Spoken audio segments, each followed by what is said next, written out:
Hello, and welcome to Wine with Wita, the podcast that is dedicated to engaging with health professionals and caregivers in meaningful discussions. I'm your host, Rita Shamoon, or as my clients call me, Wita. I'm a pediatric speech pathologist, and I am so excited to have you here.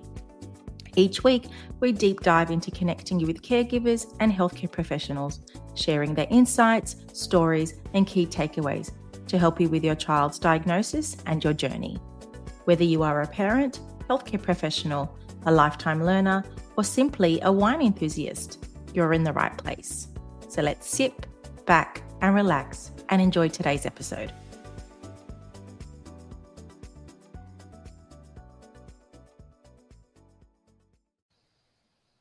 Hey, everybody. Welcome to Wine with Wita. Today, I have a beautiful guest on. Her name is Jessica Labban. I met Jess, say, over 2 years ago. We connected for her son, the gorgeous Jacob, who I started to treat. And working so closely with Jess, I saw how beautiful her heart was and how humble she is. And we just connected and developed a beautiful friendship. And I'm actually so proud to say, yes, she's a long-term client, but she's also a dear close friend of mine. Jessica, welcome to Wine with Wita. Thanks, Rita. It's so nice to be on here. Thank you. Thank you for the kind You're, words. You're so welcome. And if there are, like I always say, your clients turn out to be your best cheerleaders because they see you in a different light with how much you Absolutely. love your work, but also they see how hard you are working for their child, but also for your business. And I have to admit, you have been one of my biggest cheerleaders there, Mhm. supporting me from the beginning Yeah. to the expansion of my business and to this wonderful platform of Wine with Wita. So I'm incredibly privileged to share your wonderful story as a guest today. We're so proud of you to see how far you've come to. So it's good. Thank you. This is the first time I've interviewed a friend too, so I might get emotional. I normally No, I separate professionalism and I know. It's a very fine line now. yeah, but we'll be good. We'll be good. Yeah. So, Mr. Jacob, boy the young man, the young gentleman who has changed my life in so many ways. He has taught me so many lessons about adversity, resilience, patience, strength, and curiosity. He has been such a wonderful lesson to show follow a child's lead and they will flourish. And he has just blossomed in front of my eyes over the last 2 years, especially his transition to schooling, which was a really challenging moment for us, for him. Yeah. And let's talk about your journey with Jacob from birth Yeah. and then to the diagnostic path. Yeah. So Jacob he's now like 7 years old. So um yeah, basically from his birth, like I had what I would think was like a normal, obviously, pregnancy. And right, just like towards the end, something that I still thought was like obviously normal. And he was in a breech position. So that means that he's like getting closer to the birthing time. His head wasn't engaged down the bottom and he had wouldn't turn basically. So we gave him a few weeks to turn, and then the doctor encouraged me, or my obstetrician encouraged me to do a procedure at the time to help turn him around. I think it's called an ECG or an EGC, something like that. But basically, Sure. they inject your stomach with Ventolin um, to relax the muscles of the stomach, and then that way it gives the obstetrician like more leverage to be able to turn the baby, like things are not as tight.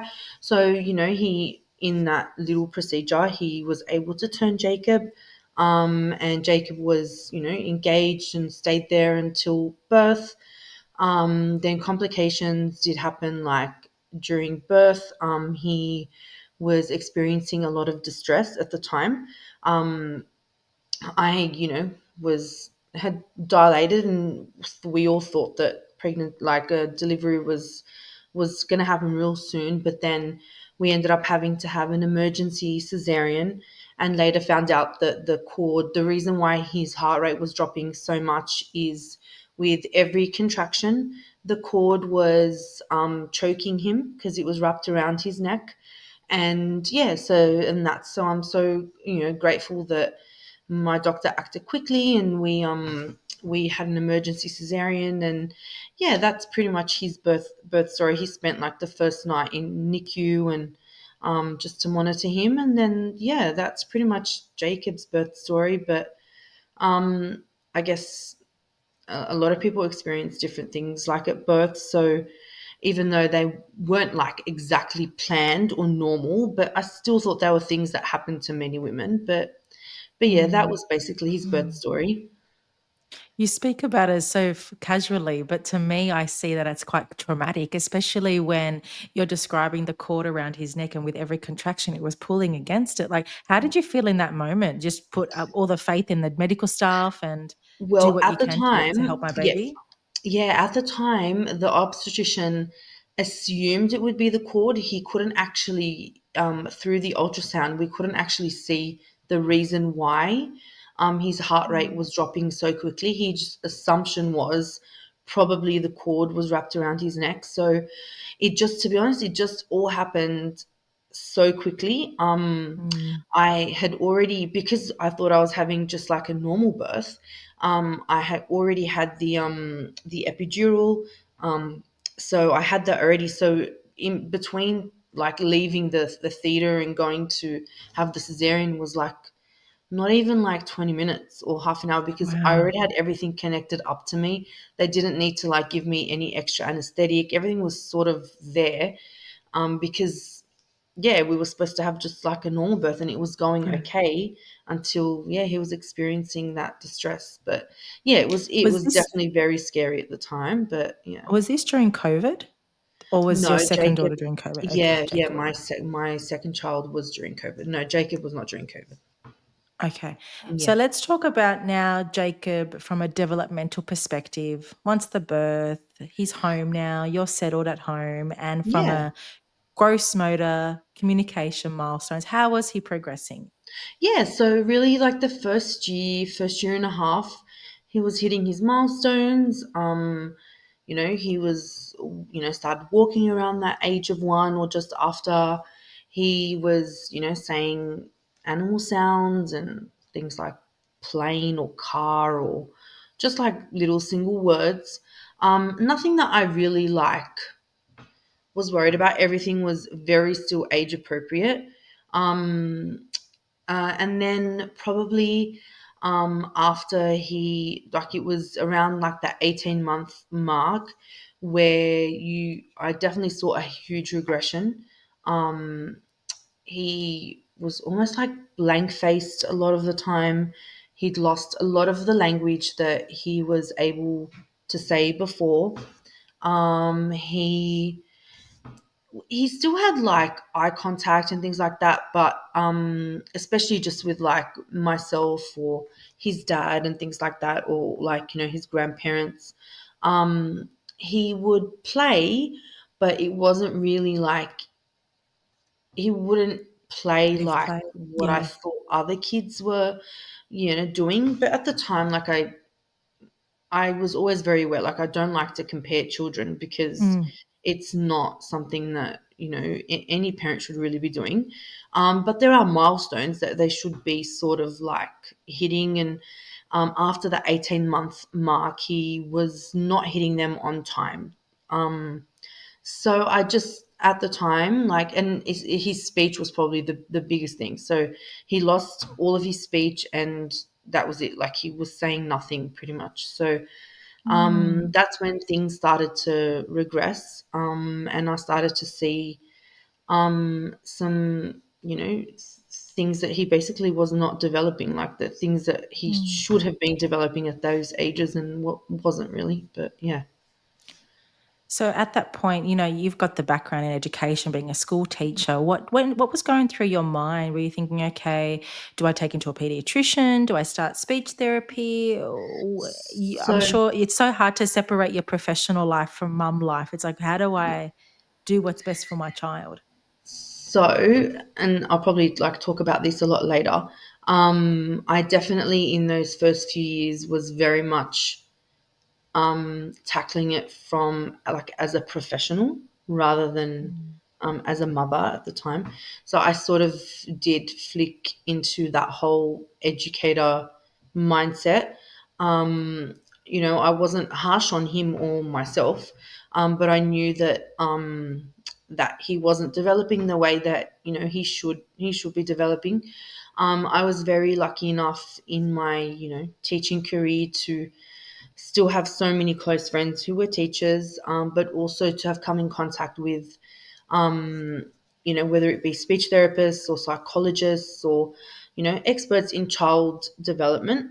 And I was able to contact them. So probably I first probably went to my GP at the time, more probably closer to that 2 year mark. And that's when, like, he said that a lot of the things that Jacob were doing were still technically like age appropriate, like for him. So it wasn't like anything to be too concerned about or worried about at the time. A pediatrician didn't really cross my mind at the time because like my doctor at the time was quite like versed and an expert in pediatrics as well. So I was confident with what he had said. But then I also did speak to a lot of my own friends who just reassured and said at the time, so around that age 2 to 2.5, that a lot of those things were still technically like age appropriate. So I just left it. I employed some different strategies that I thought I knew, but nothing was really progressing. And if anything, his development was like being stunted, like more, I Yeah, guess. plateaued. And I Yeah. could really see like that gap widening, like whether it be with my own nephews or my friends' children, and I could really see that gap widening. So um probably around when he was 2.5, I had my second child. And that was in And COVID. Yeah.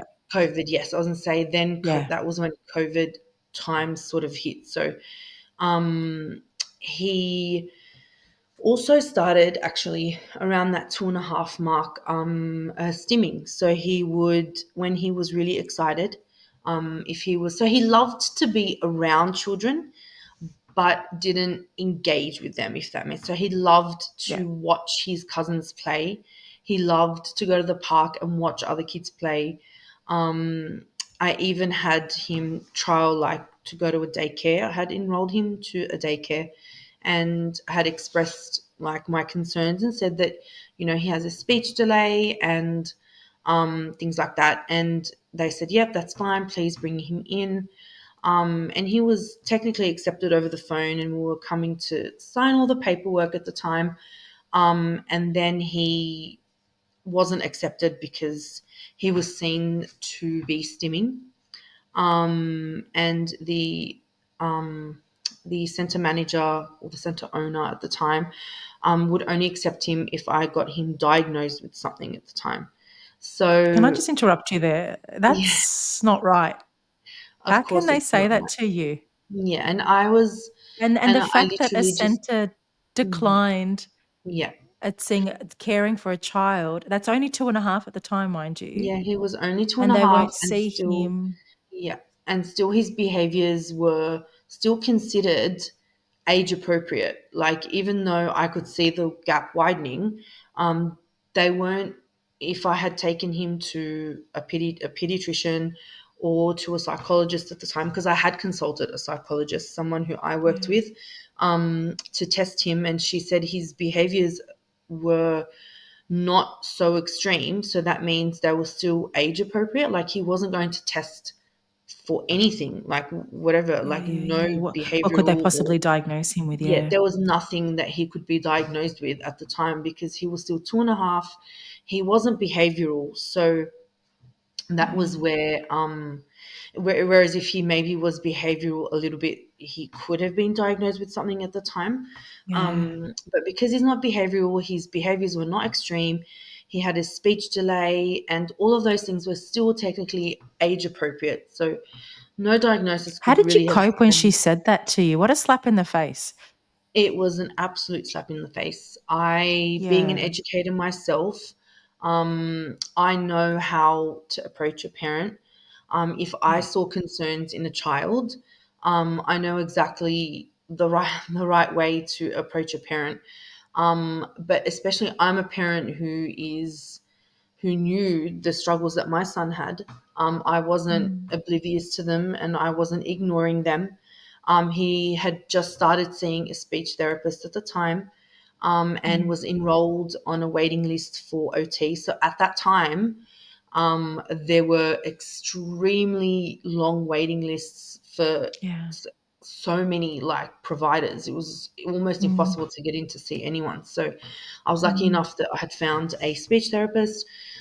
So I was already on the ball. I knew early intervention was important, but that was a huge slap in the face. And to be honest, it deterred me Yeah. from actually enrolling him anywhere else because I didn't think that it sort of made me feel that no one is going to care for my son the way I am.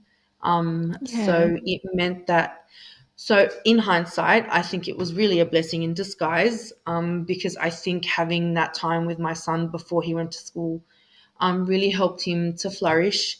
And really, even though, daycare and preschool are a great great places to be, and so many kids learn and socialize there, they're definitely not necessary, Yeah. but it really, I think, for my son was probably a blessing in disguise, because at the end Yeah. of the day, no one's going to put more, I guess, more help into the child than the parent. A So I parent. was able to Yeah. just help him and guide him all those years before he started school. But yeah. And if anyone knows you, Jess, you are a powerhouse with how much support you offer your kids. And it's such a privilege to work alongside you and to support you with your children. But it's like you went into this mama bear mode with how dare you decline the right of my child to access a service on your presumption that he has a diagnosis. I'm putting him in an environment that all health professionals recommend that my son will need to support Yeah. his social development and pragmatic Yeah. development. And you have just slapped that in my face. Like, as a mother Yeah. myself, I would have been furious and Yeah. complained immediately. Yes. But yeah, I love how you're seeing the good in it, like a blessing that it gave me like the ammunition to take control and to Yeah. also provide the best care that I can do for my child to make him thrive as much as possible before school starts. Yeah, absolutely. It actually helped me to sort of see that these are struggles that my son is going to experience. Like, in this was probably one of the first of many that he was probably going to Many. experience, Yeah. over the next few years. In this was just based on seeing, so she saw my son for literally 2 minutes. He was sitting with the kids there who were playing Duck Duck Goose, and they were running and playing, and he was so excited. Was laughing and smiling and stimming at the same time, flapping his hands. And her judgment was actually just based on that, which is absolutely heartbreaking. Um, so yeah, that was definitely a shame, and I was not going to go and get a fake diagnosis for my son. I had consulted For all the childcare. experts. Exactly, and I was technically a stay-at-home mum, so I didn't need to use the services. And so yeah, so I chose from that moment to just keep him at home, and because I just wanted to be the biggest advocate for him. I knew that no one was going to Yeah. advocate for him more than myself, and I'm so glad I did. Was this still that 3-year-old phase? Was he just about to turn Yeah, 3 or still he hadn't yeah, even, it was like between 2.5 and 3. He wasn't 3 3, yet. yeah, Yeah, so he was around 2.5. It was, his sister hadn't been born. So yeah, it was around that two and a yeah. half year mark.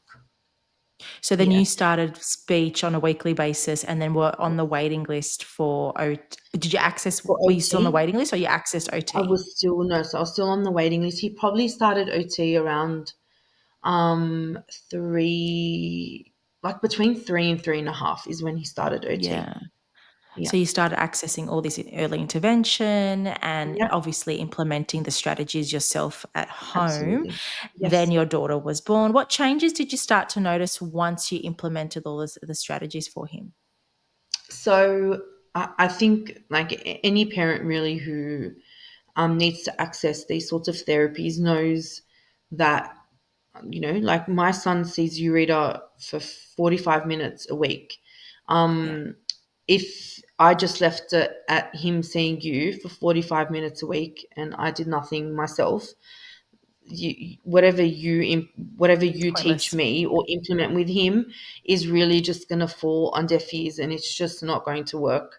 Yeah. I'm the one who sees him the majority of the time, so I knew I had to put the work in, and actually implement the advice that you give me or the occupational therapists were giving me at home in order to see any improvement in him. Mhm. He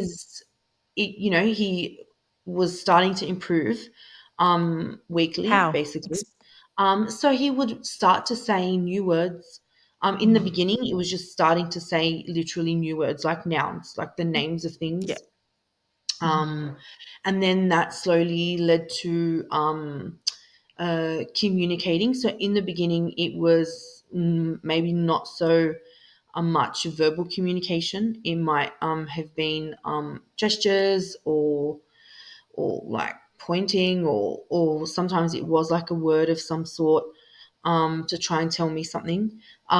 So then communication actually started happening, and we had more than just naming of things. Mhm. Uh, he still, like at the time, didn't so we were mainly seeing OT for like his connections with people, being able to transition from like one activity to another, or from one thing to Yeah. another, how to help himself regulate when put in new situations, or when he met new people. So it's just all of like those things. So in terms of speech, like it was obviously a very slow Progress. Yeah. progression. But it was always progression. Like it was never, Yeah. never like stunted or anything like that. There was just always Yeah. progression that happened. So yeah. You mentioned, thank you for mentioning the concept of we see our therapist for 40 minutes a week, and it's about taking the strategies that they have advised to everyday activities. On the flip side, you're an educator telling parents what to do to support their children in a school environment. How was it to be on the other end of actually implementing the strategies on a daily basis with Jacob? What was that load like for you? It's exhausting. Yeah. It's I think We're laughing about it any because I know how exhausting it is for yeah, you.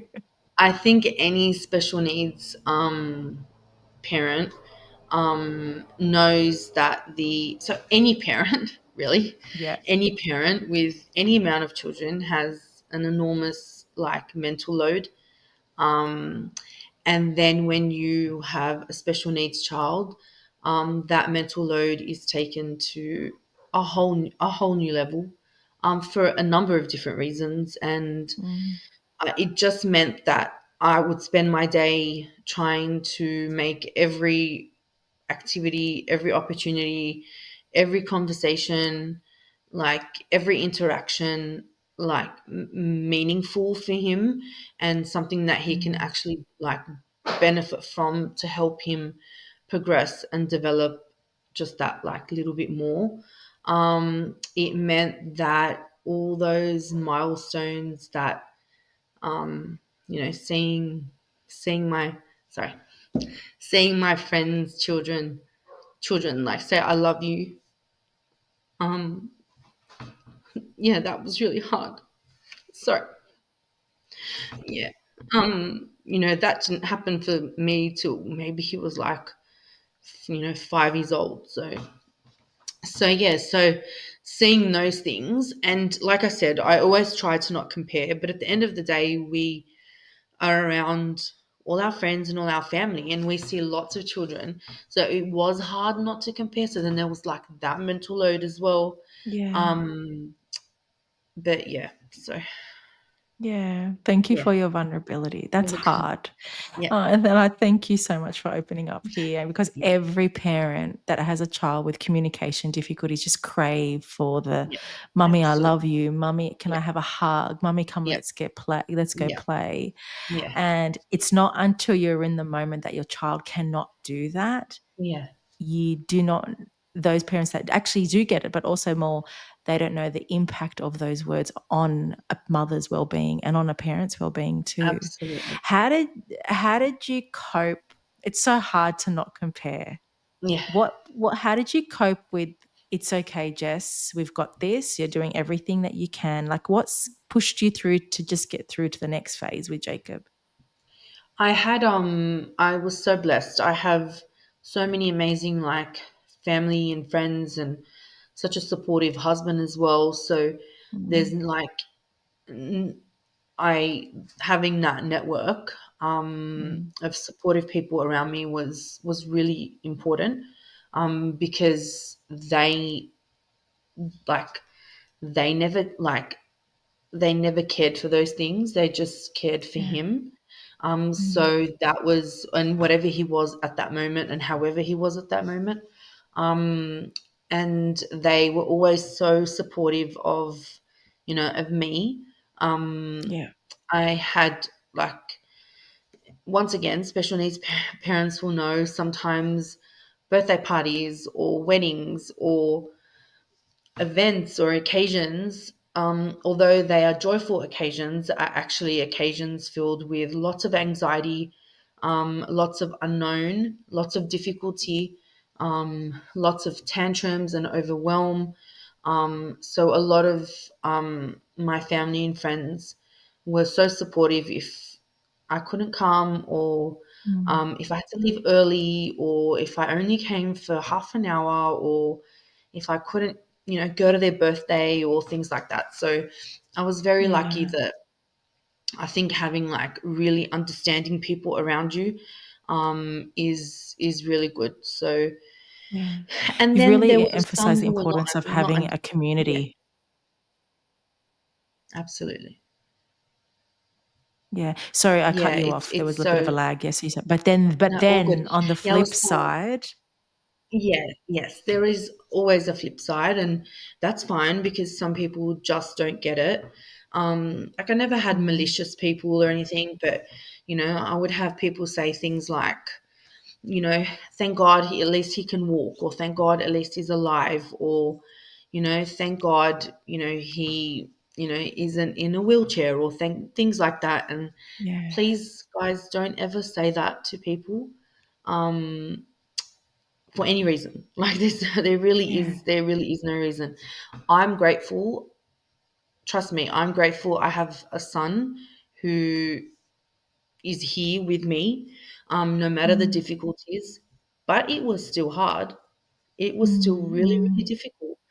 And I know there are kids who are way more behavioral than my son, or kids who can't walk, or kids who I definitely know that. And I'm so grateful I am in the position that I'm in. But it's still really mm, hard. And yeah, I don't think they're the best words to say to people yeah, like yeah. who are struggling in that way. But yeah. We come from the same cultural Yeah. background, and so I can understand how you are feeling. I call it the toxic positivity. Yeah. That in Arabic, that they would say, I'm going to say, "Nishkur Allah, he's Yeah. okay," and Yeah. it is true. Thank God he is okay. Absolutely. But as a mother who wants her child to reach all the milestones Yeah. easily, like other children, hearing those comments are just so not necessary because Yeah. the struggle for my child just to say, "Mummy, I want a glass of water," Yeah. has taken such a long time to actually achieve that. Yeah. So yes, please. I call that also the invisible disability. Like Yeah. just because you can't see a physical challenge doesn't mean a child isn't struggling. How about we ask, how can Absolutely. I understand your child's disability better, Yeah. or what can I do to make your day better? Yeah. Yeah. Could you give advice of what things parent people can say if they see a child with a communication disorder or even autism that can support the parent? Gosh. I think just having some sort of like understanding that their mental load and the things that they have to take into consideration Mm. is really like major. So Yeah. even just not putting pressure, like for example, to do something that might actually be a struggle for their child or for them, Mm. not guess not definitely not like comparing their child to anyone. I think that's Mm. really important. But I think just just looking at my own friends and my family, like being there. Like if I Mm. spend a lot of time, I spent a lot of time at home, Yeah. because it was my safe place.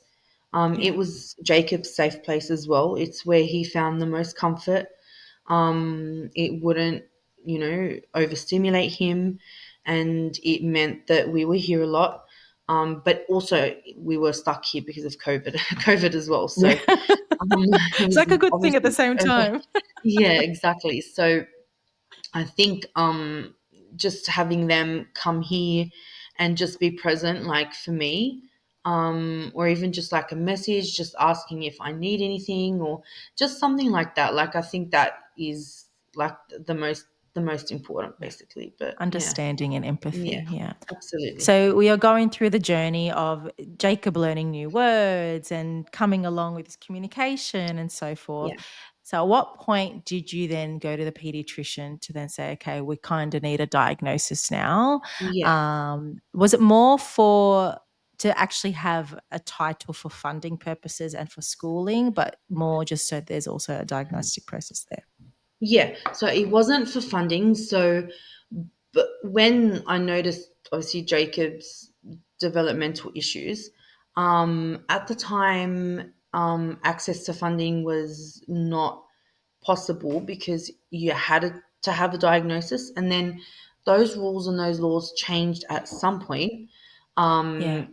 In Jacob's journey, because then kids from 0 to 6 at the time, I think it's 0 to 9 now, but 0 to 6 had like a different scheme, and it was like the early intervention scheme, Yeah. which basically meant that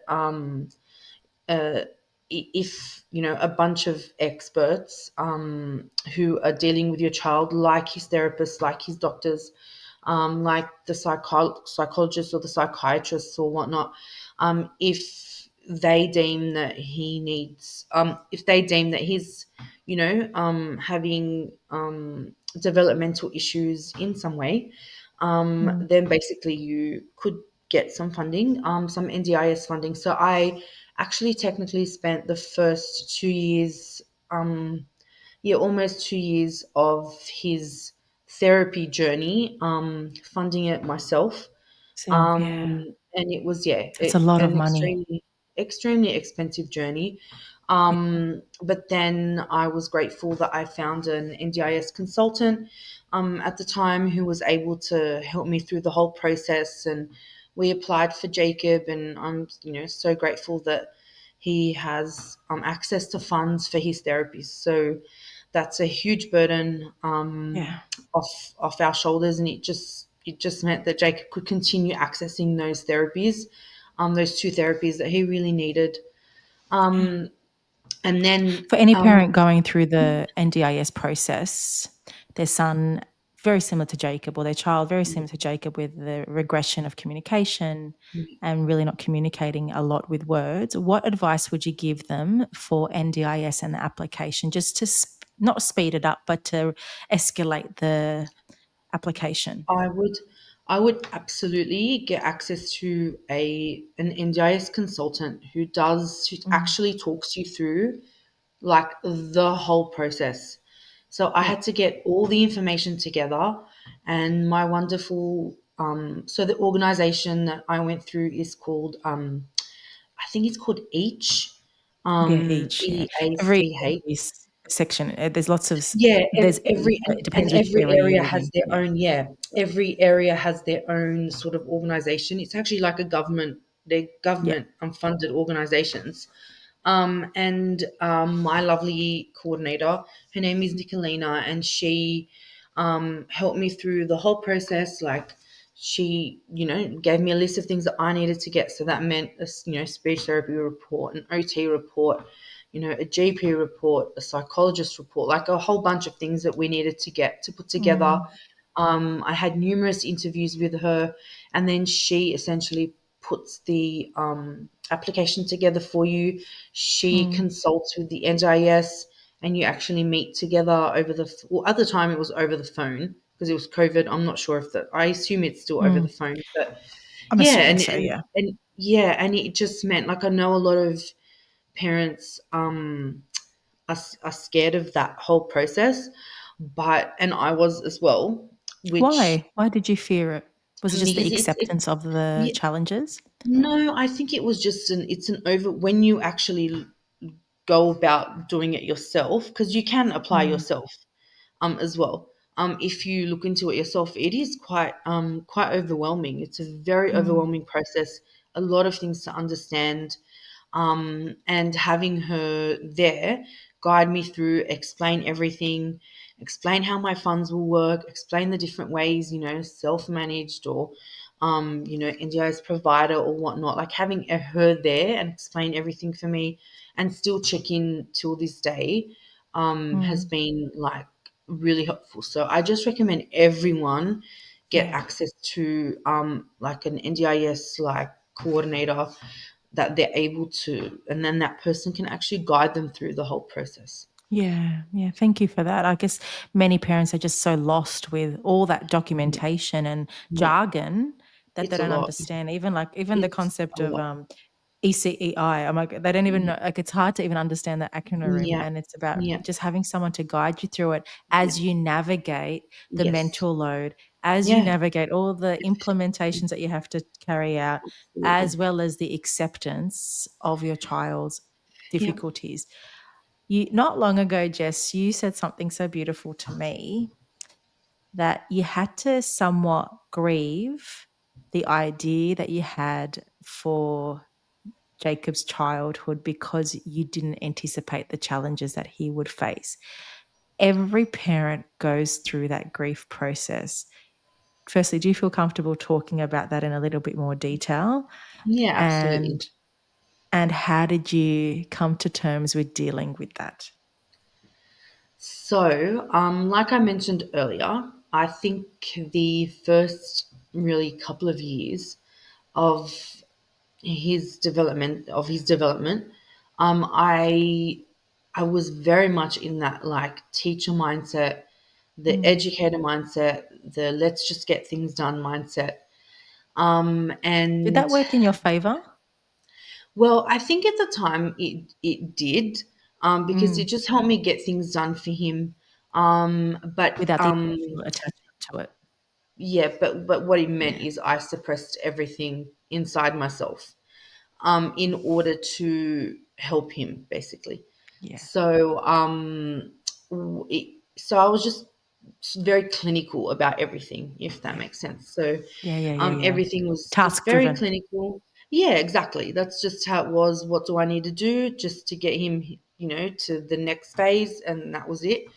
But that started to unravel as we got closer to schooling, Yeah, um, I remember. because that in itself held a lot of challenges. Yeah, And it meant that we were getting closer to. So I'm just going to track back a little bit. When I yeah. first went to see the psychologist, the child psychologist, to get him diagnosed at the time when he was younger, How and old was he? he was like 3. Did I know him then? She No, no, No, no. no, she recommended, like I said, against it, because he just was not going to be diagnosed with Mm, anything. His diagnosis was going to serve no purpose at the time.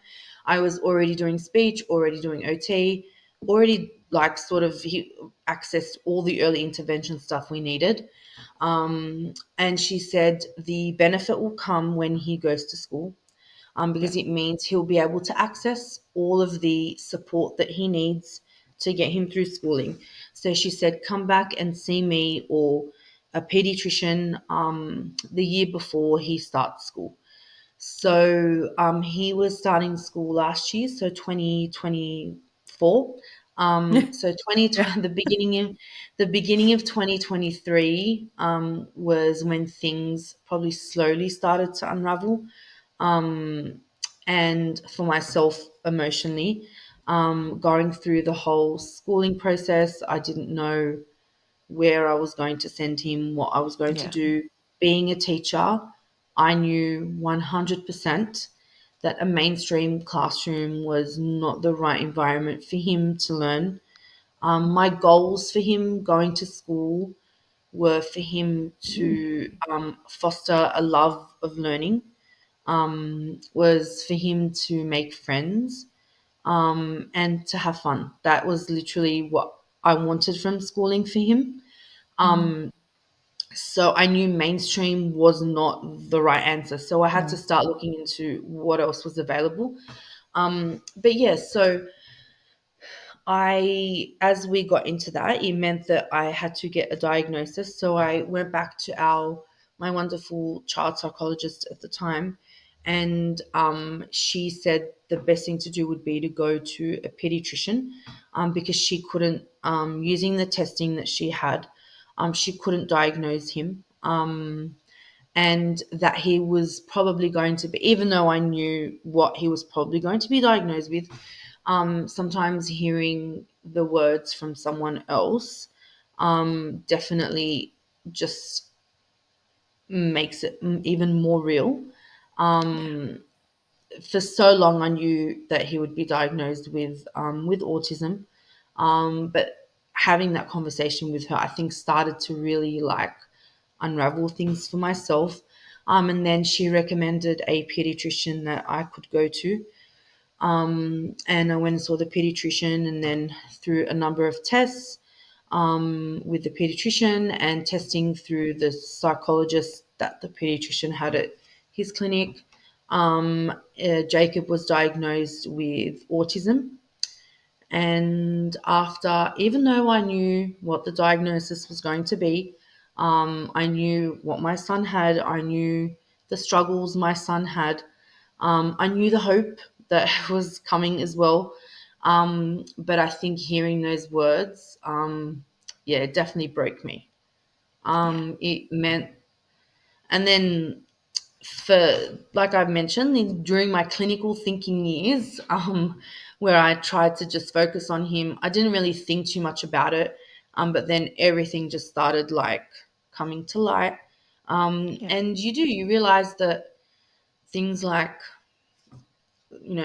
just going like on a simple coffee date with your child was Yeah. not possible.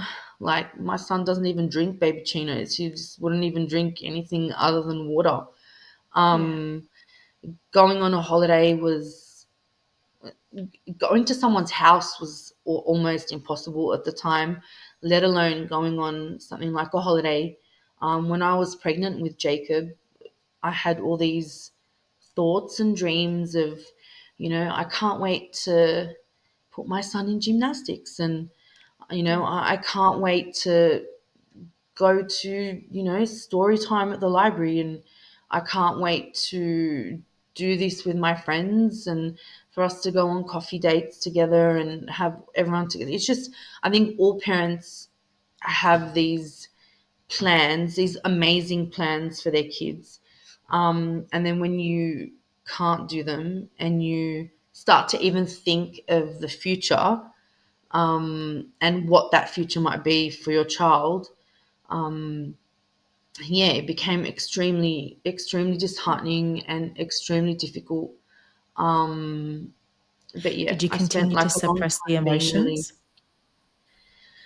or well, did you after seek he got the support? diagnosis, I think I didn't, nothing was suppressed at the time, but there was a lot of like work that I had to, I was, really down and out like for a little bit after he got that diagnosis. Mm. But it just meant that at the end of the day, like I think that at that time, and I always tell my husband and everyone around me, I think I became Jacob's mum at that time. Yeah. And yeah, Yeah. Yeah. and then And yeah, you're a that's hard. beautiful mother. You're an Thank amazing mother. As a you. Yeah, clinician, and I said this throughout the whole show, you are one of the best models of how a mother's love, unconditional love, and yeah, advocacy is just shining through her child. And he is yeah, a representation of the hard work that every parent puts in with their child. And thank absolutely. you as a clinician to a mother. Thank you for listening and following through, because he's a gorgeous young boy. Thank you. He is. Looking at Jacob now and how gorgeous he is and how far he has come and all the obstacles that he has faced, how can you describe Jacob now?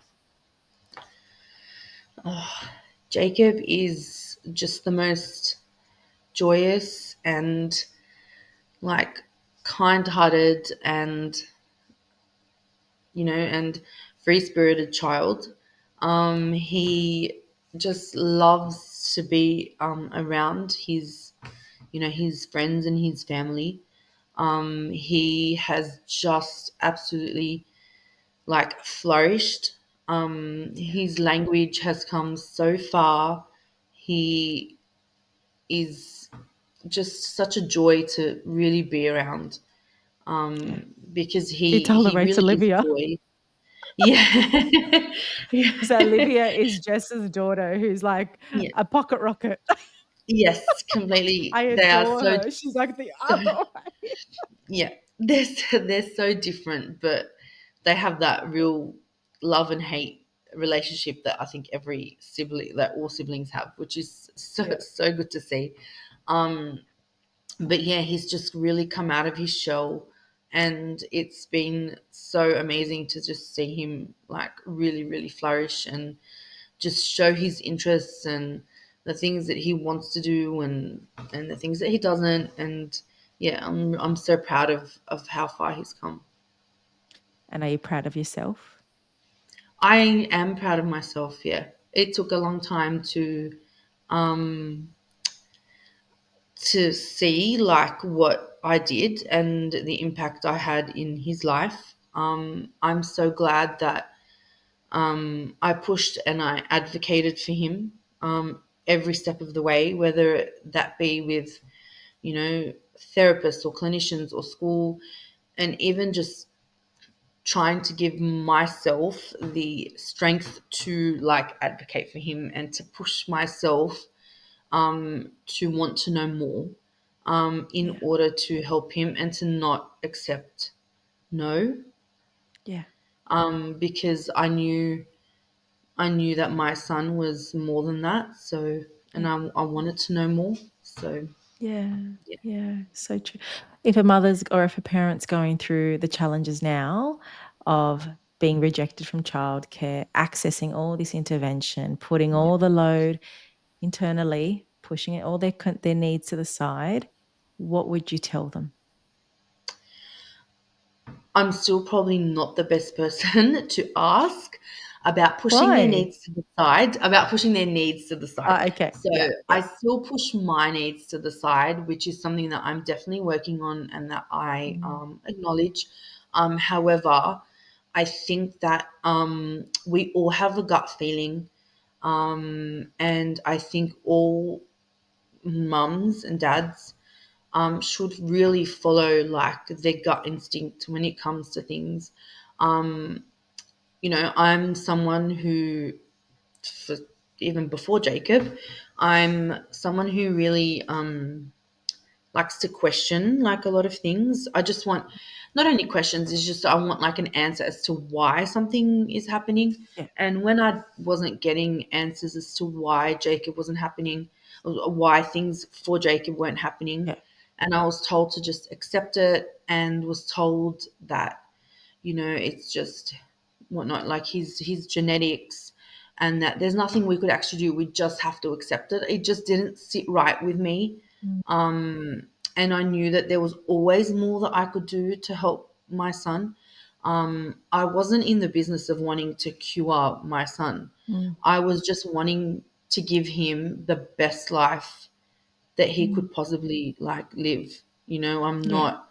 I love my son for who he is, Mm, and I'm not here to cure his autism.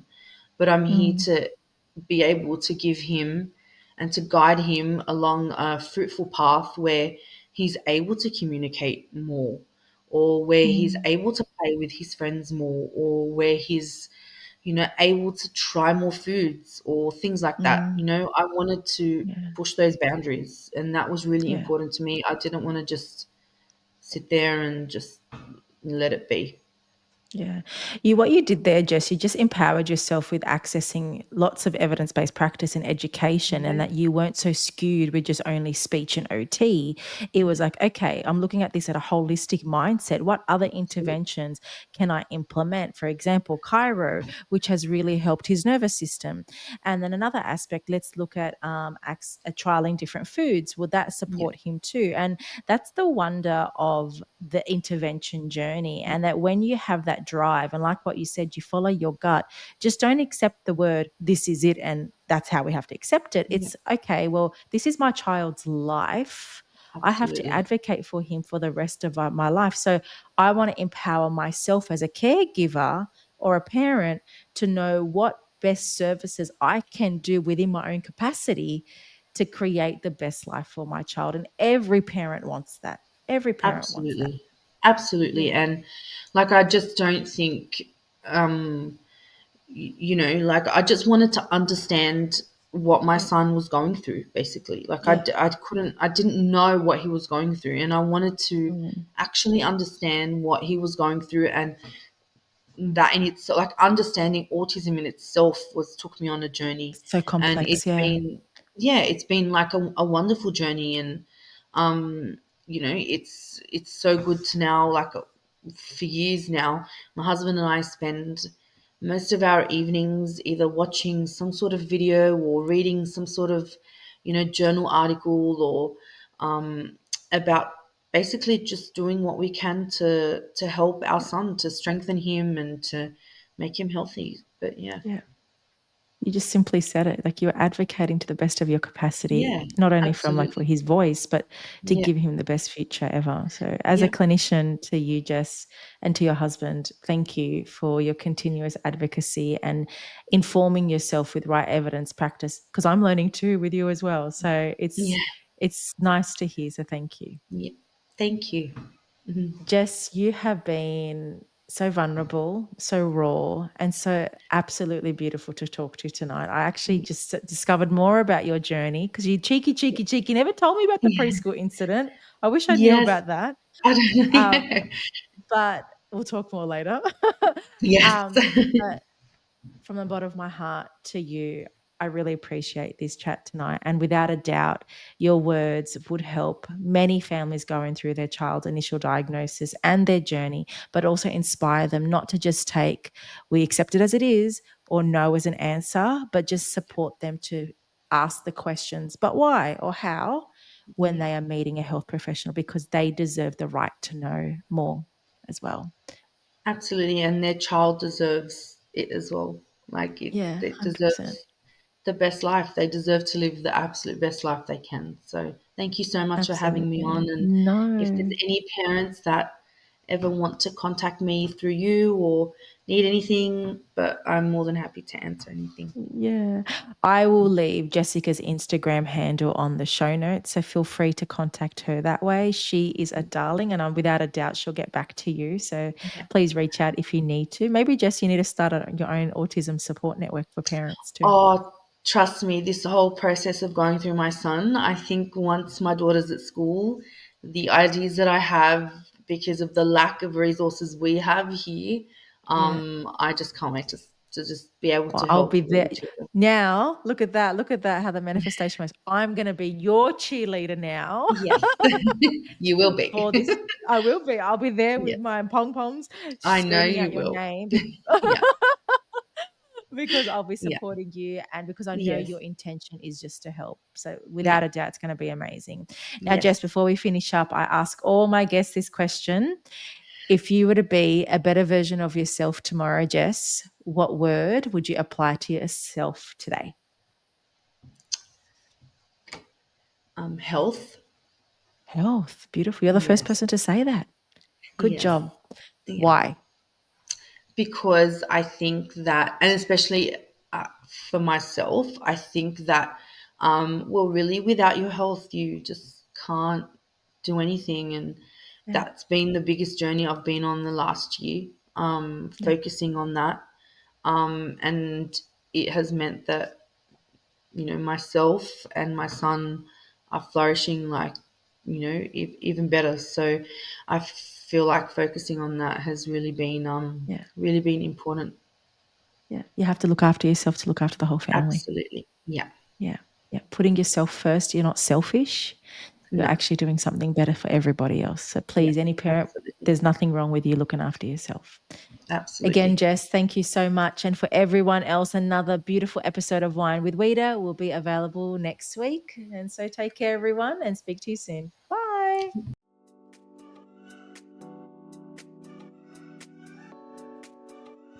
Thank you for tuning into another episode of Wine with Wita. I hope you found some new inspiration, learnt something new, or gained a fresh perspective. If you enjoyed this episode, I'd be so grateful if you please leave a 5-star review, as it really helps the show get in the ears of new listeners, plus it takes 5 seconds. If you're keen for more strategies and insights, then head over to Instagram and follow RS Speech Pathology.